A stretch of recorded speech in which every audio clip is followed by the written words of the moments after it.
Hey everyone! Numerous states have recently announced that they'll begin rolling back their mask mandates.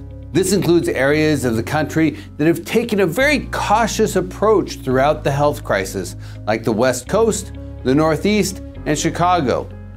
As I say this, I hear the famous words, hope springs eternal. A month ago, the Omicron wave surged to a daily infection rate of nearly 250 cases per 100,000 people, but it's back under wraps. There were just 39 cases per 100,000 people reported in mid-February. The economic impact of the Omicron surge was likely pretty significant as cities and states tightened restrictions, hospitals were overwhelmed, and business output sagged. But it looks like we are getting past that hurdle. Finally. But there's an important change happening. I'm hearing the word endemic being used more frequently. Basically, if COVID is endemic, it means the virus is still around, but most people have some level of defense, either through vaccination or because they already had the virus. As a result, the belief is that COVID will be less deadly and fewer restrictions will need to be in place. That is an important shift in thinking, a trigger point.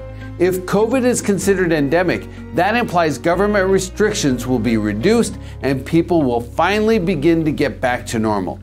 We're already seeing that change begin to manifest. Air travel, as reported by the TSA, is just 8% below where it was prior to the pandemic. Hotel occupancy rates overall are nearly back in alignment with pre-COVID levels.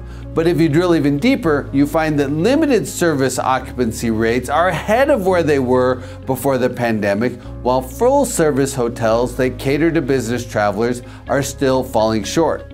But if we do hit the point where COVID is endemic, then business travel should reemerge and full service hotels could gain momentum.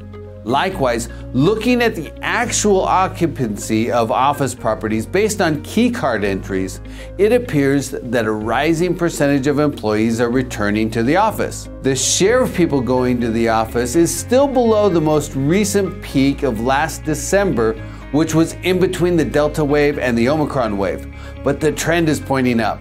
Again, if we are entering an endemic phase and we don't have another major deadly wave of the pandemic on the horizon, we will likely begin to see how the future of office space demand will play out.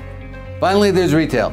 As mask mandates and society shifts gears, retail could see additional momentum, especially experiential retail and businesses with higher levels of social interaction like gyms, restaurants, and movie theaters. As I said at the beginning, hope springs eternal. And I'm pretty optimistic about the possibility of getting through this pandemic and getting back to business. That will bring a lot of properties that investors have been cautious about, like offices and retail centers, back into the mainstream. It's simply a matter of time. And the investors that look forward are already targeting the diamonds in the rough, because they have their eyes on the horizon.